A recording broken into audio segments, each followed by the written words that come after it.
안녕하셨습니까? 안녕하세요. 한 주간 동안 편히 지내셨습니까? 예. 오늘은 참으로 행복한 안식일 첫 시간입니다. 오늘은 유사히 우리가 과정 교과에서 공부를 하고 있는 세 천사의 기별에 대해서 제가 조금 말씀을 드리려고 합니다. 오늘 제가 하고요. 다음 화요일 시간이 또 저더라고요. 그래서 세 천사의 기별을 두 번에 나눠가지고 좀 말씀을 드릴까 합니다. 우선 이 첫째 천사의 기별에 대해서 한번 같이 요한계시록의 말씀을 읽겠습니다.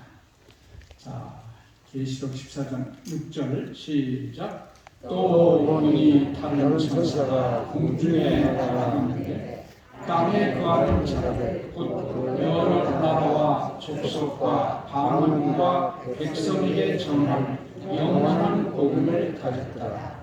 그가 큰 음성으로 가로되 하나님을 두려워하며 그에게 영광을 돌리라.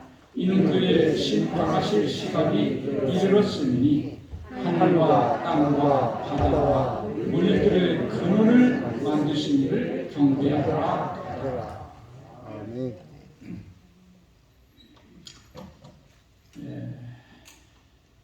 이 러시아의 1800년대 초 부패한 세상을 한번 바꿔보려고 계획하던 사람이 있었습니다. 그런데 그는 실패를 했어요. 그래서 28살 체포가 돼서 교수형을 당하게 되었습니다. 사형 집행 직전에 이 집행관이 그에게 5분의 시간을 주었습니다.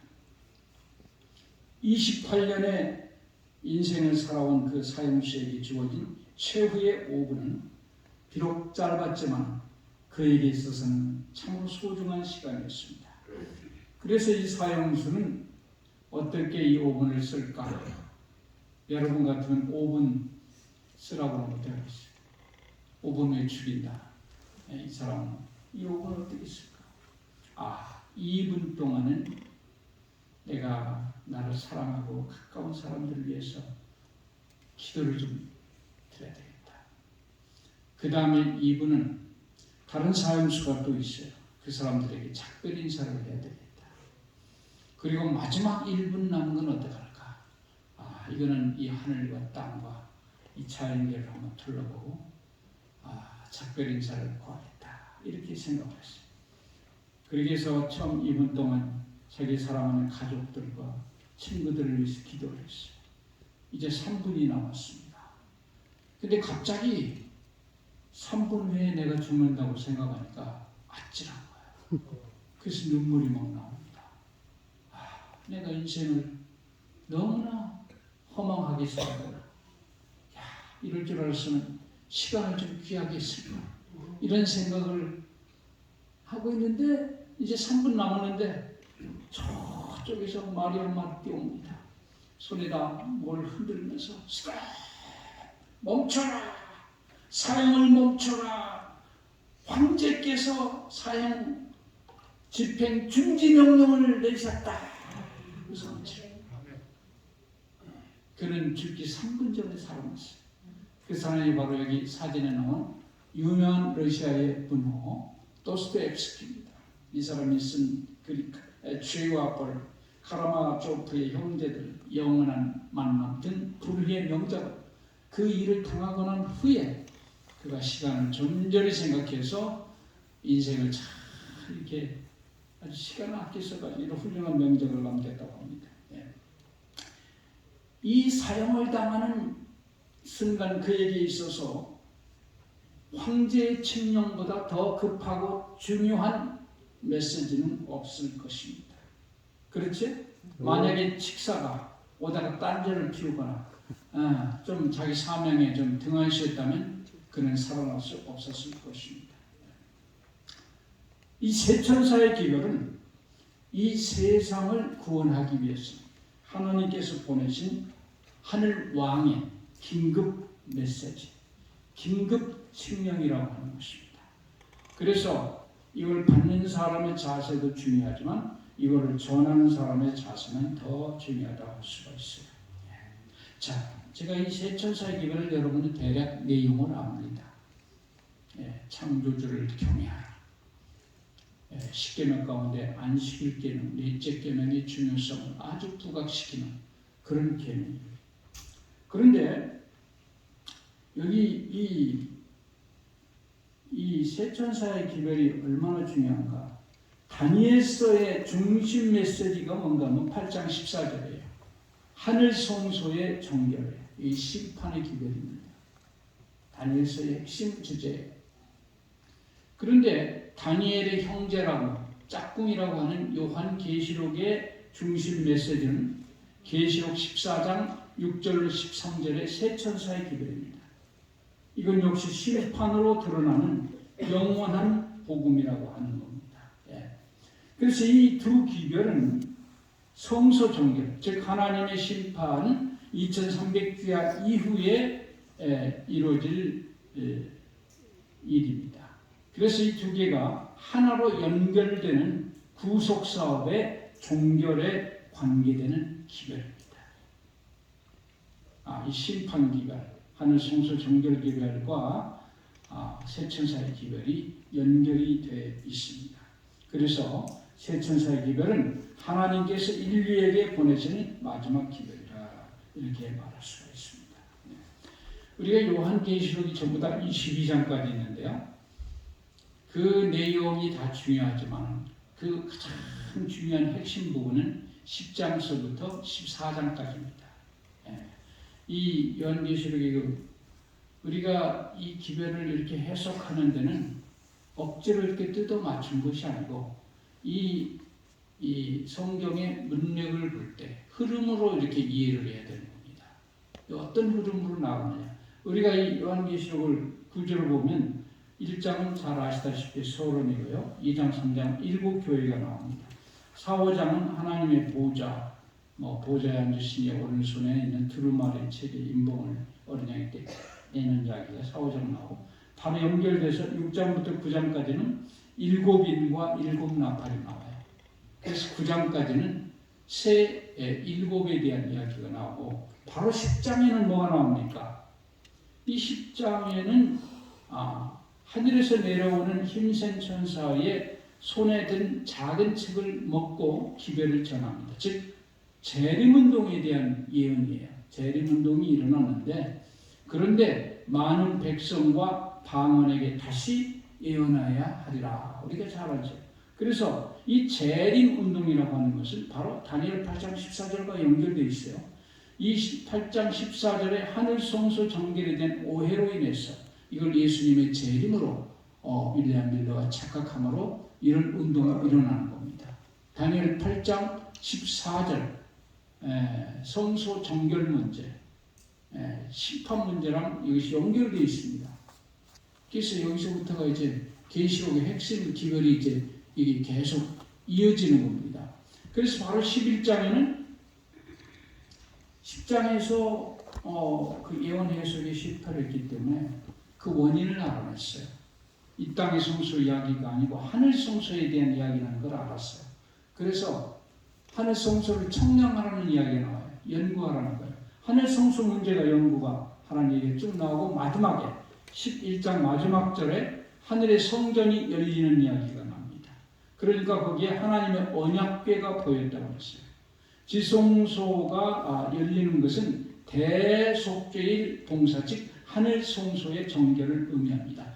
성소와 지성소를 가로막는 휘장이 축 열리고 지성소가 보인다고 하는 것은 이제 성소 정결, 레위기 16장에 성소 정결이 지금 1년에 한 번 있는 지성소 봉사를 통해서 성소 정결이 시작이 됐다고 하는 겁니다. 그럼으로써 성소가 열림으로써 거기에 있는 법궤가 시야에 드러납니다.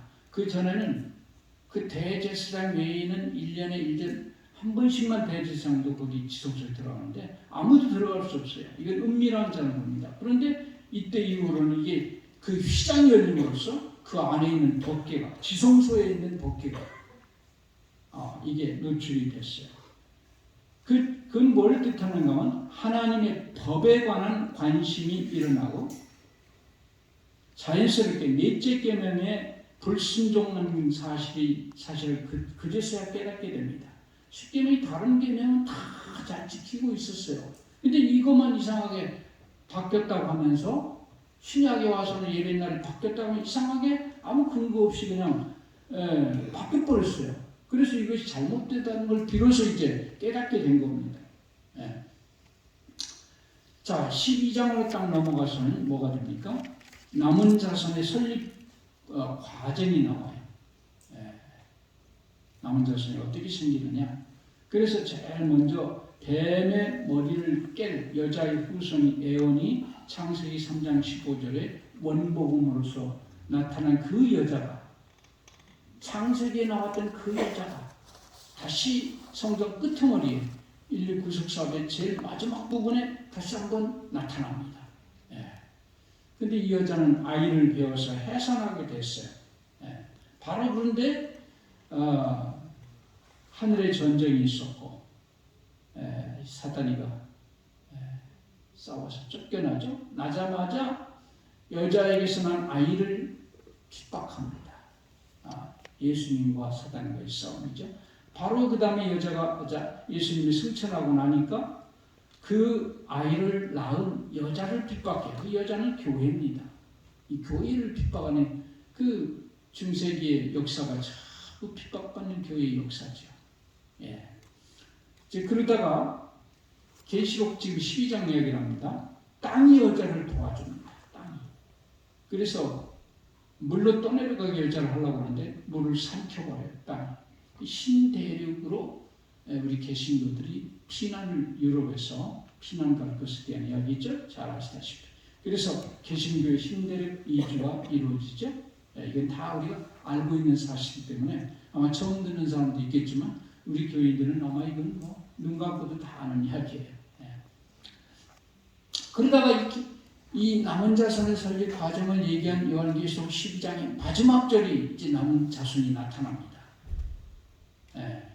그 남은 자손의 특징이 계시록 12장 17절에 한번 이것도 읽어봅시다. 시작. 영이 여자에게 분노하여 돌아갔어. 그 여자의 남은 자손 곧 하나님의 계명을 지키며 예수의 증거를 가진 자들로 더불어 싸우려고 바다 모래 위에 섰더라. 이 남은 자손의 첫 번째 특징이 하나님의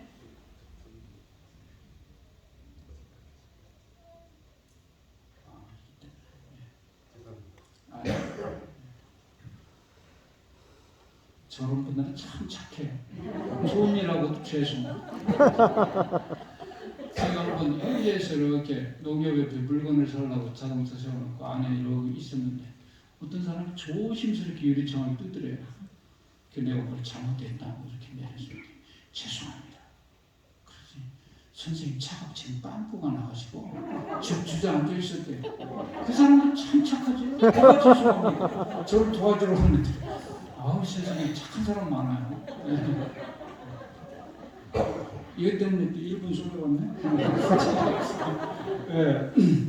그래서 하나님의 계명을 지키는 게 이 남은 자손의 첫 번째 특징으로 딱 여기 나타납니다. 다 이렇게 연결이 되어 있어요. 12장에. 그 다음에 이제 13장으로 넘어가면 이 두 짐승이 나와요. 첫 번째 짐승은 뭐냐? 아주 복합 짐승이에요.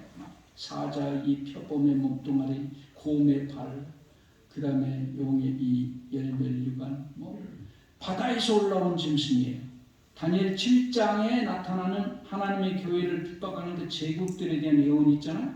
그 사자, 곰, 표범, 그거 다 합쳐놓은 복합 짐승, 잡동산이 합쳐진 합작품이 나타납니다. 먼저. 그 다음에 땅에서 올라오는 짐승이 있어요. 아주 순하기가 이를 데 없습니다. 양같이 생겼고 두 뿔이 있어요. 누구죠? 미국이죠. 우리가 잘 알죠. 이거는 교황권이었고 중세왕 시대. 그렇게 해서 이 세력이 뭘 하는가? 하나님의 하늘을 향해 대적하고 하나님의 백성을 핍박하는데 짐승의 표를 강요합니다. 짐승의 표. 이거는 아까 이 안식일 개념과는 정반대되는 겁니다. 그러니까 계시록 13장은 계시록 12장에 나타난 남무리를 어떻게 해코지하고 멸할 것인가는 사단의 전략이에요. 그게 13장이. 예, 그래서 짐승의 표를 강요를 합니다. 예. 근데 이제 그 다음에 이제 14장이 나타나요. 14장은 그 남은 자손이 가진 메시지, 기별에 대한 이야기가 나옵니다. 거기 1절부터 5절에 보면은 이마에 하나님 인을 받은, 아까는 짐승의 표를 받았는데 손에나, 근데 여기는 이마에다 하나님의 인을 받은 사람들이 남아요. 이 사람 14만 4천이죠. 예. 그들이 이제 기별을 가졌습니다. 그들이 가진 기별이 바로 세 천사의 기별이에요. 그래서 첫째 천사는 기별은 6절에 나오는데 영원한 복음을 가졌더라. 그 다음에 7절에는 심판이 시작됐다. 성소 정결 기별과 함께 이 세 천사의 기별을 같이 퍼지는 겁니다. 심판의 기별, 성소 정결. 다니엘서 8장 14절과 세 천사의 기별은 연결이 되어 있어요. 그래서 하늘과 땅과 바다와 물들의 근원을 만드신 이를 경배하라 하더라. 이렇게 하면서 첫째 천사의 기별이 끝납니다. 그 다음에 둘째 천사는 잠깐 생략하고 셋째 천사의 기별이 11절에 보니까 이 짐승의 표를 받은 자들, 그들의 특징은 밤낮 쉼을 얻지 못해요. 참 안식일을 모르기 때문에 안식을 못합니다. 그러면은 12절에 가서는 거기 남은 자손의 이 사람들의 특징이 나오는데 하나님의 여기도 하나님의 계명과 예수 믿음을 가진 자들, 계명이 계속해서 나옵니다. 13절에는 그래서 그들은 참된 쉼을 누립니다. 이 계명을 지키는 사람들. 그래서 전부 다 뭐랑 관계되는 이 10장부터 14장까지는 전부 다 계명과 관계 있는 메시지들이고 특별히 안식일이 부각되는 걸 우리가 알 수가 있어요. 그래서 이걸 우리가 억지로 꿰매는 게 아니고 이렇게 문장 전체의 흐름을 볼 때 무슨 내용을 얘기한다는 걸 우리가 감을 잡을 수가 있는 겁니다. 그래서 여기 이제 다시 첫째 천사의 기별을 다시 한번 시작을 한다면 이 첫째 천사의 기별을 영원한 복음이라 이렇게 표현을 해요. 영원한 복음을 가졌다. 여기 공중에 날아가요. 이 천사. 날아간다는 것은 무슨 뜻입니까? 신속하게 복음을 전한다. 여기서 천사는 누구를 가리킬까요? 하늘의 천사한테 하나님 한 번도 천사한테 뭘 시킨 적은 없어요. 전부 사람입니다. 이 기별을 믿는 당신의 백성이 여기 천사입니다. 그 사람들이 공중에 날아가요. 신속하게 전해야 될 기별이에요. 여러 나라와 족속과 방언과 백성에게 전하, 온 세상, 온 민족에게 똑같이 필요한 메시지를 전한다. 그런데 그들이 뭘 가졌는가? 영원한 복음을 가졌다. 영원한 복음이라고 하는 것이 무엇일까? 이 바로 천사가 전하는 기별이 영원한 기별인데 이 영원한 복 가운데 제일 먼저 우리가 알아야 될 것은 생명의 복음이라는, 생명의 복이라고도 하죠. 이거는 지구 창조 시부터 주어진 복입니다. 지구를 창조할 때부터 하나님께서 창조 시부터 복을 주셨어요. 그게 바로 생명에 관계되는 복이에요. 무슨 복이에요? 창세기 1장이 복이 제일 먼저 나오는 게 1장 22절에 하나님이 그들에게 복을 주어 가라사대 생육하고 번성하여 여러 바다와 물에 충만하라. 복을 주는 게 내용이 뭔가 하면 생명에 관한 복입니다. 바로 27절에도 하나님이 자기 형상 곧 하나님의 형상대로 사람을 창조하시되 남자와 여자를 창조하시고 하나님이 그들에게 복을 주시며 그들에게 이르시되 생육하고 번성하여 땅에 충만하라. 그래서 창세기로부터 성경에 나오는 복은 전부 다 생명과 관계 있고 생육 번성과 관계 있는 겁니다. 전부 다. 그게 생명에 관한 복을 제일 먼저 주는 거예요. 그게 복음이라고 하는 겁니다. 그게 이제 복음인데 이 복음이 인간의 죄로 인해서 이게 문제가 생겼어요. 그래서 죽게 됐다는 거예요. 그래서 이 복음이 뭐로 바뀌는가 하면 살리는 거로 바뀌었어요. 이 복이 타락 후에는 죽을 생명을 살리는 것이 복음의 내용이 됐어요. 이 구원의 복으로 바뀌는 겁니다. 죽게 됐으니까 구원하는 메시지, 그게 바로 이제 복음이 되는 거예요. 예. 그래서 로마서 1장 16절에 보니까 이 복음은 모든 믿는 자에게 구원을 주시는 하나님의 능력이라. 믿는 자를 살리는 것이 바로 복음이래요. 복음. 살리는. 예. 그런데 성경에서는 예수님 자신이 바로 복음이라고 했어요. 최고의 복음은 뭐예요? 예수님이 복음이에요. 예수님. 예. 로마서 1장 2절 이 복음은 하나님의 선지자들로 말미암아 그의 아들에 관하여 성경이 미리 약속하신 것이네. 복음은 뭐라? 아들에 관한 이야기, 예수님에 관한 이야기. 그 자체가 복음이에요.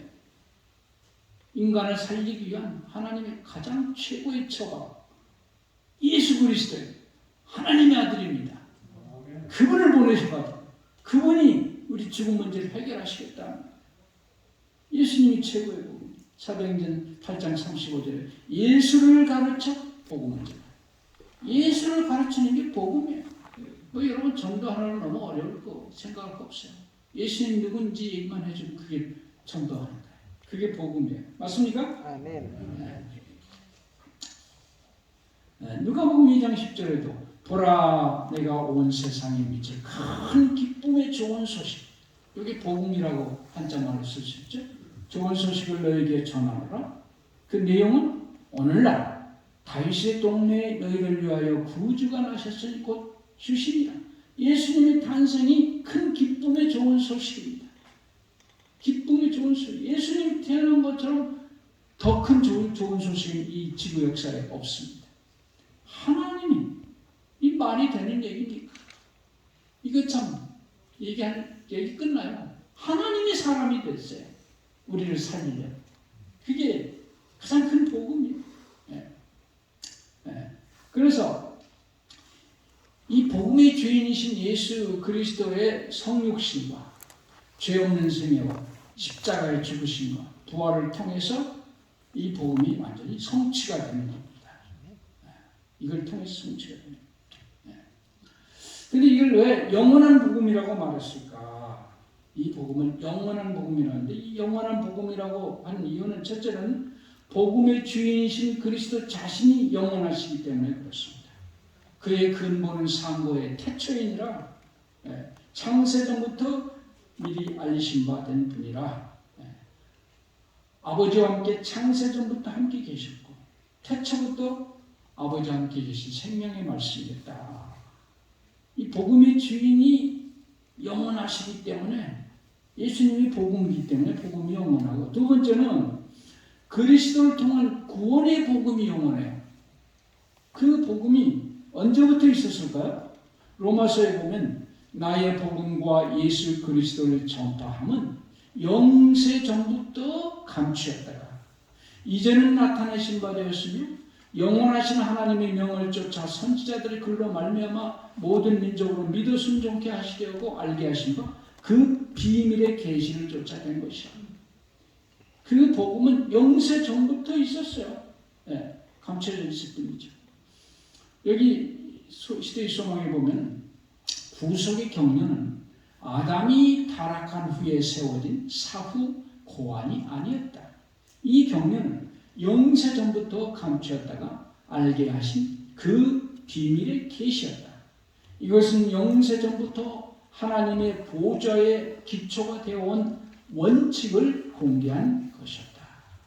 영세 전부터 이 복음은 준비되어 있다. 거기 23페이지에 이렇게 되어 있어요. 하나님이 제사와 예물을 원치 아니하시고 오직 나를 위하여 한 몸을 예비하셨도다. 하나님이여 보시옵소서. 두루마리 책에 나를 가리켜 기록한 것과 같이 하나님의 뜻을 행하러 왔나이다. 이 말씀 가운데 영세 전부터 숨겨져 왔던 목적의 성취가 발표되었다. 이 이 고린도전서 2장 7절에도 오직 비밀한 가운데 있는 하나님의 지혜를 말하는 것이 곧 감추었던 것인데 하나님이 우리 영광을 위하여 만세 전에 미리 정하신 것이다. 그리스도의 구원, 그거는 만세 전부터 이 세상을 창조할 때부터 그 전부터 창세 전이라고 그랬잖아요. 창세 전부터 그게 준비됐다. 제가 어제 시간에도 말씀했지만 구속의 계획이 그때 준비됐다는 것은 인간을 그때 창조하실 계획도 같이 가지셨다는 걸 뜻하는 거 아니에요. 그렇죠? 그러면 우리를 위해서 자기 목숨을 바치면서도 인간을 만들어야 될 필요성이 그때부터 있었어요. 그렇기 때문에 우리가 도대체 누구 간대? 당신의 목숨을 바꾸면서도 참 만들으셔야겠냐. 그걸 우리가 생각할 수가 있지. 자, 그런데 이 영원한 복음의 내용이 뭘까?